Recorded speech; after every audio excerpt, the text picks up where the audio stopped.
Arjo Matjuri tertunduk setelah ditangkap unit pidana khusus Polrestabes Palembang karena melakukan pengoplosan bahan bakar minyak subsidi. Dari penangkapan tersangka, polisi menyita BBM oplosan 200 liter yang disimpan dalam drum, zat kimia, dan puluhan jerigen berisi BBM oplosan siap edar. 1 liter BBM oplosan Pertalite tersangka menjualnya Rp10.000, sedangkan solar dijual Rp8.000. Pada polisi, tersangka mengaku sudah 8 bulan melakukan aktivitas ilegal tersebut. Bahan kimia ini sehingga warnanya menyerupai warna aslinya BBM yang kita beli atau yang dijual di Pertamina maupun di SPBU yang resmi.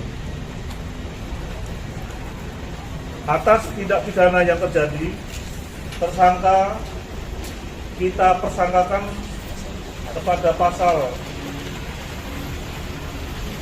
54 Undang-Undang RI nomor 22 tahun 2001 tentang minyak dan gas bumi, yang notabene ancaman pidananya penjara paling lama 6 tahun dan denda paling tinggi Rp60 miliar.